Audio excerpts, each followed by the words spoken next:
Well, good day. My name is Jim Wickens from NFLDraftFanatics.com, and I would like to discuss how an interactive mock draft simulator works.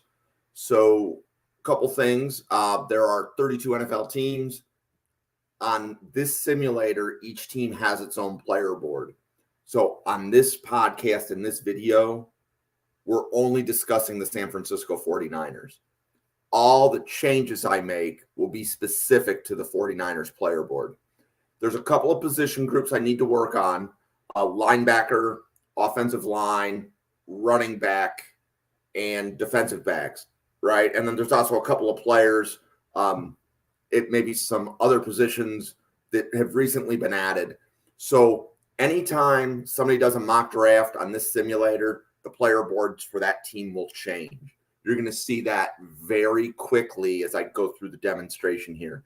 This should take about 30 minutes, and let's just go ahead and get started. So we have this thing called the first round challenge on this simulator, and this is the fastest way to manipulate a team's player board. By far, it's the fastest way. So a first round challenge is 5 unique first round picks. So what I'm going to do here is I'm going to address linebacker first.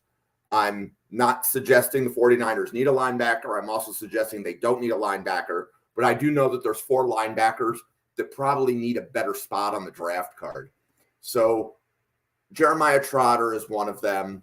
I just making sure that he's ranked appropriately. I am going to pick him here. He was 38th on the draft card when I picked him.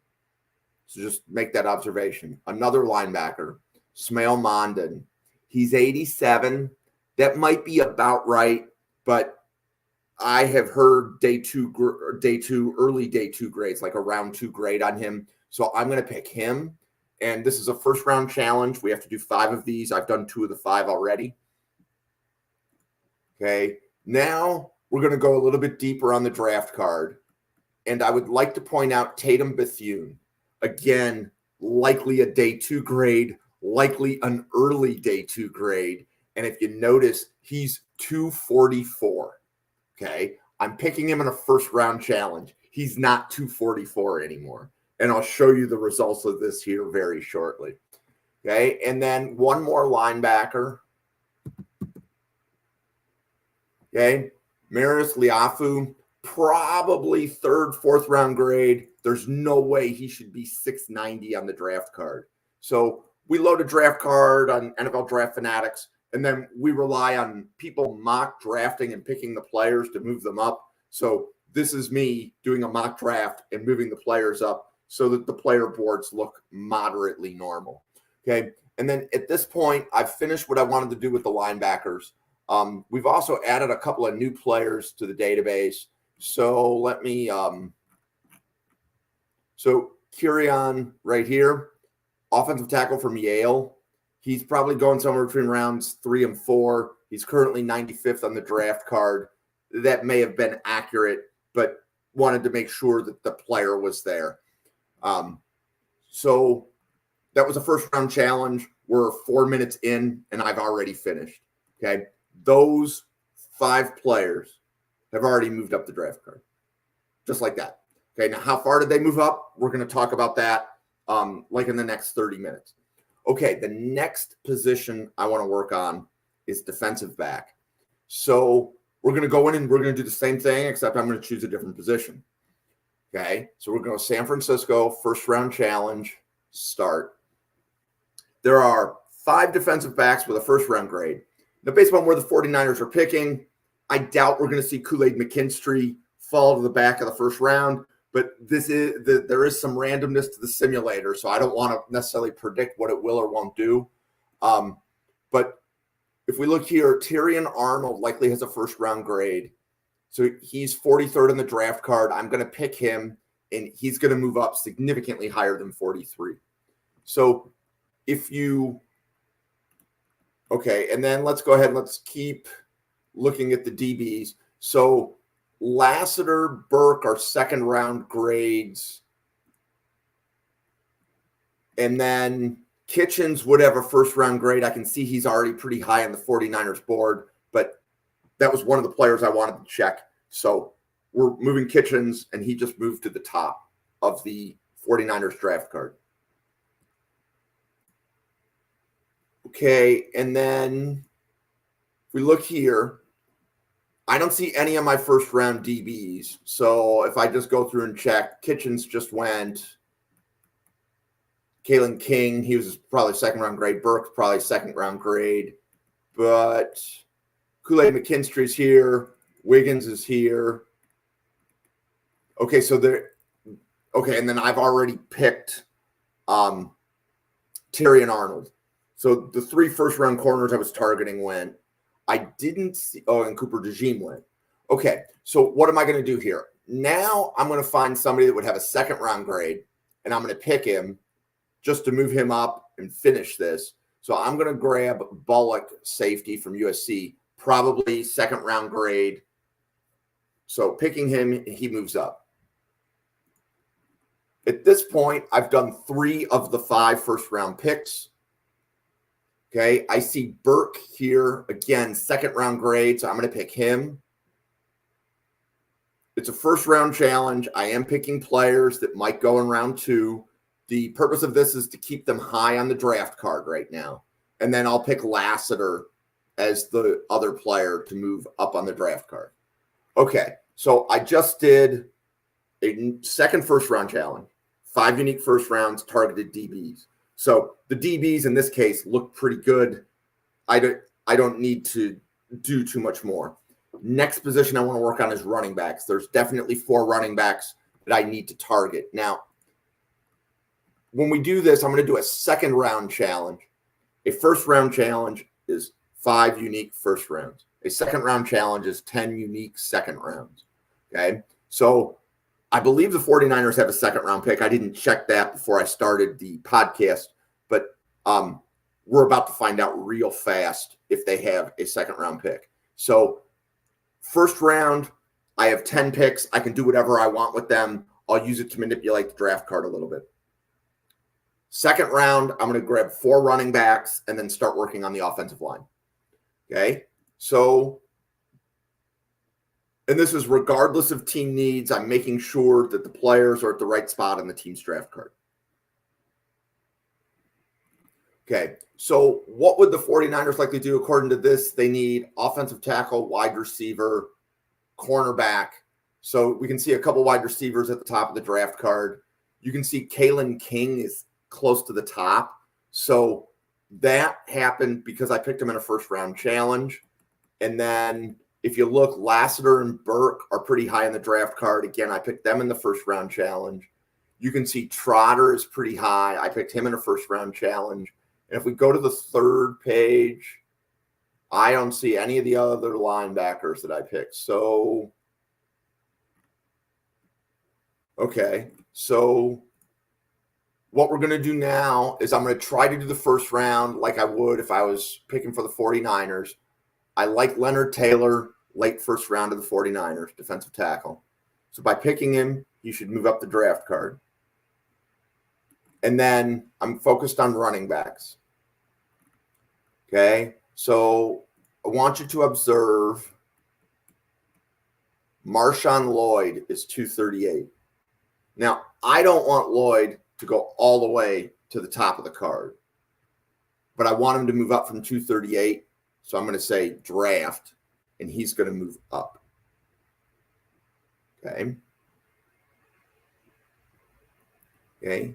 And then you can see Taylor, who I picked in the first round, he moved up to 7 because he was lower than that before.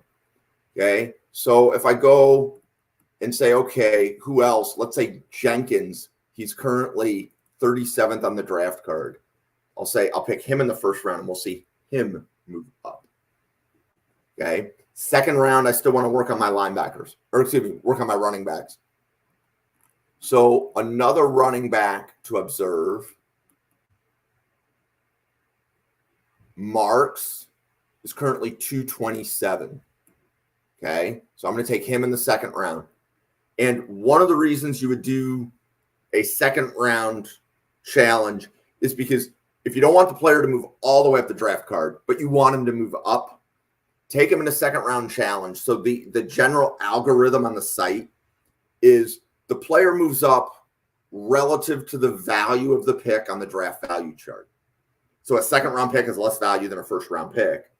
So by me taking the running backs in a later round, they're not going to move up as much. Whereas a first round, generally speaking, once a player, let's say, is in about the top 40, if you pick him, he's going really high on the draft card. He might go to number 1. He's probably going to go to the top 8. Okay, so other players to look for.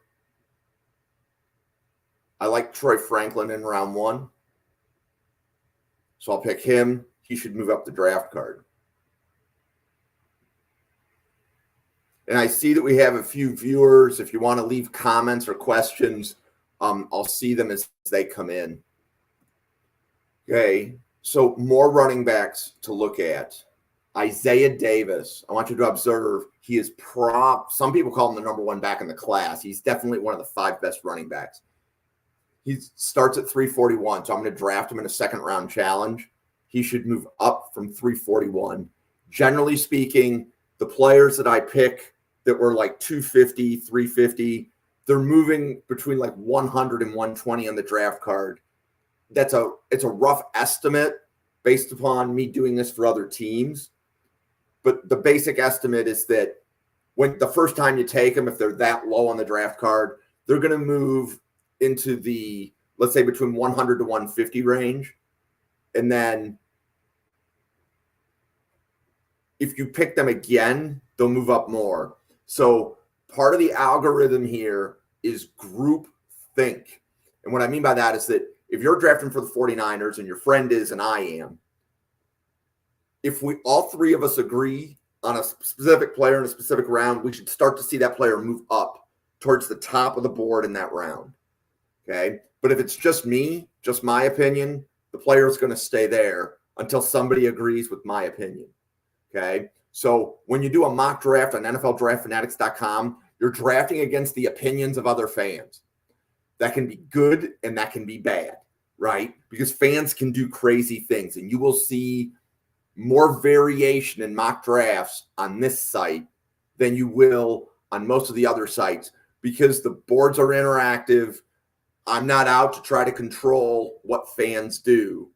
Just know that if you don't like what a fan did, you can come in and you can do a second round challenge and you can flip the board for whatever they did pretty quick. Okay, so we're back to the first round here. For the 49ers, like if I say they would be more likely to take Worthy than Lassiter, I'm going to pick the player at 9, hoping he moves from 32 to 31, and then the player at 31 should drop. Okay, so there is one of the reasons we have these first round and second round challenges is that if you need to reorder the players, you're going to be able to manipulate the board if you choose to do so. So more running backs to look at.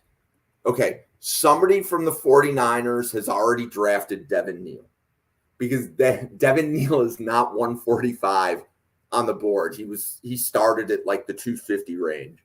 Okay, so I'm going to pick Devin Neal a second time, but I could tell that somebody's done at least one 49ers mock already because I saw how high Neal was, and that was not his default spot on the draft card. Okay, so at this point, I am in iteration 5. So a second round challenge is 10 iterations. I've done 4. This is the start of the 5th.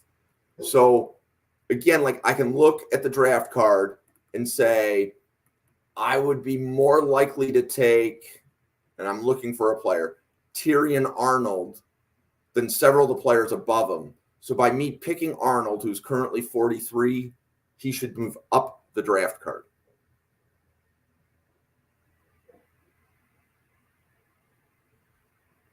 And I see several people have joined the podcast. If you have questions, feel free to put them into the comments, and I will answer them as best I can.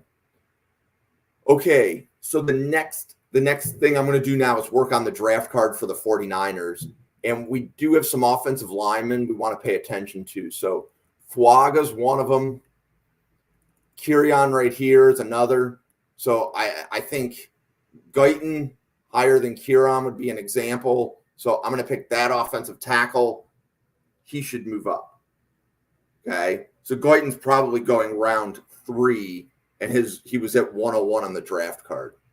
Okay. So now we're back to a round 1 pick.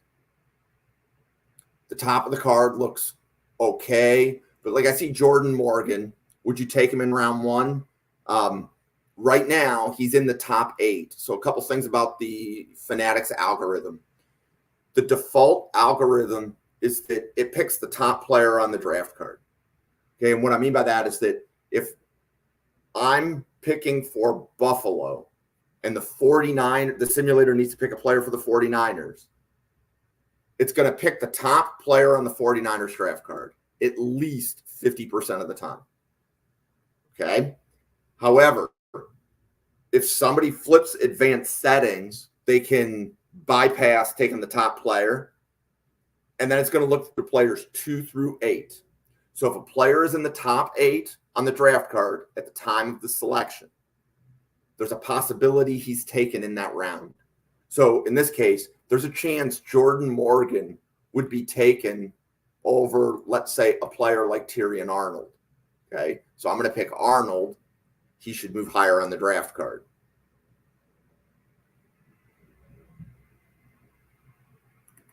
Okay, and now in round 2, I like those tackles sitting up at the top.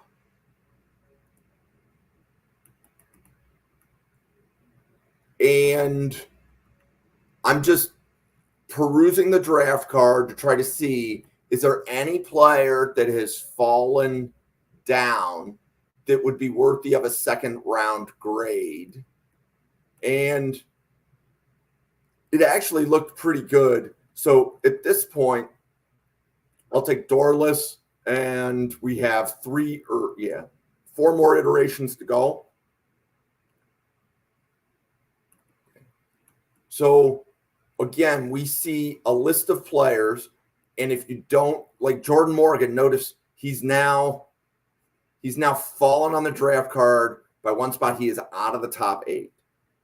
Okay, so all of that is happening because as I'm doing a mock draft, the player boards will shift. Okay, and that is the basic dynamic of how this simulator is designed. Every single time you do a mock draft, it's going to be different because anybody around the world can be doing a mock draft at any time, and they could be flipping one team's player board, but by flipping one team's player board, that entire sequence of which player is going to go to which team is going to be turned upside down. Okay, and my vision when I designed this was exactly that. I wanted a more random mock draft experience, as opposed to like if you do 10 mock drafts on some of the competitors, okay, you're going to probably see the same players go to the same teams in round 1 and 2 nearly every time. Okay, whereas here, the goal is to be more random to give you a different experience. Okay, so second round pick, I'll go Broswell there, and we are in iteration 8 of 10.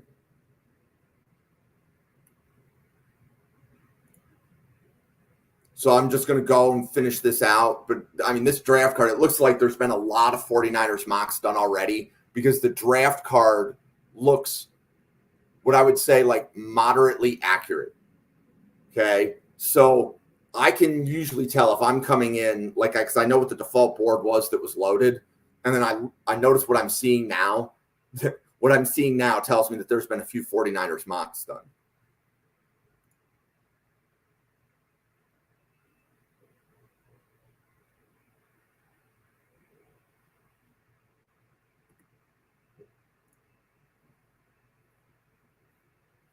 Okay, so this is the last iteration in the first round challenge. What I'm going to do next, because it looked like this board was set up effectively, is go in and do a 4-round mock and show you what it is that I set up.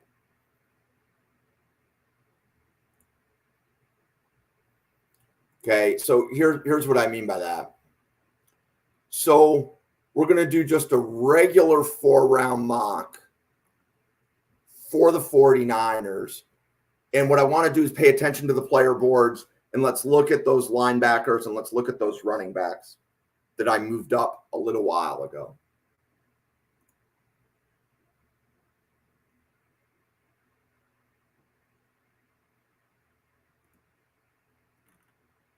Okay, so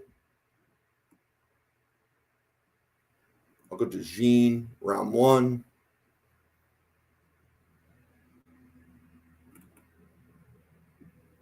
I'll go Mitchell, round 2. Okay, so I moved up some running backs. And if you look, they moved up a little, but they didn't move up a lot. So in round 3, they're not necessarily at the top of the draft card. So I'll pick a player, and we have another round 3 selection.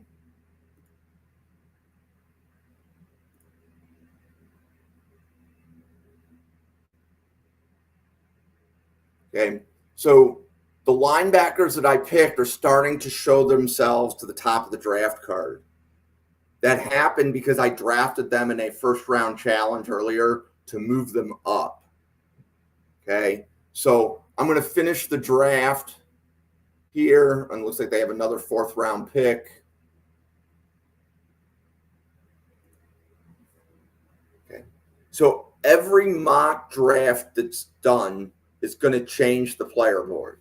It is really easy to flip the first-round pick. Okay, generally speaking, the first-round pick should flip nearly every time. For the 2nd round, 3rd round picks, you're going to need many people to agree.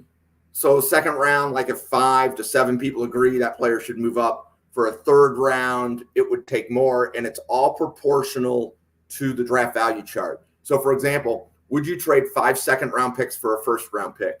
That's about the right value, right? So one person can decide the 1st-round pick, but it would take 5 people to pick the same player to get them to move to that part of the card. How many 3rd-round picks would it take to get a 1st-round pick? Okay, it would take a lot. It's like 20, right? So you would need 20 people to agree on the 3rd-round pick to get them to move to the top of the draft card. And then if you start thinking then about the proportions for like a 4th-round pick or a 5th-round pick, it would take the more agreement you have, the more likely that player is going to be at the top of the card for that round. So it's going to be harder to agree on a 4th-round pick than it will on a 1st-round pick, if that makes any sense. So that's kind of like the algorithm that's programmed in, and it's all based upon the draft value chart. So I appreciate anybody that watches the video. If you're here and you can like and subscribe, that would be appreciated. We will be doing a lot of podcasts very similar to this that are designed to be short. Here's how a portion of the simulator works. And the reason for that is this simulator is different. You can just come in and do a normal mock draft if you want, or if you're a fanatic like me and you want to try to manipulate things more, use a 1st-round challenge, 2nd-round challenge like you saw me do here. If you do, for example, if you do 2 2nd-round challenges, you're probably going to have influenced the board significantly, right? So 1 2nd-round challenge moves the board. You do 2 of them, and you have imparted a significant amount of your opinion into the 49ers draft card. Okay. There's a 3rd-round challenge that you can do. There's fanatic mode you can do. There's some advanced settings so that if you want to see a different experience, you can flip some settings, and then it's going to give you either a more wild or more conservative mock draft, depending upon what it was that you wanted to see. So I appreciate everybody that joined. Thank you very much. And I hope you have a great Friday and great weekend.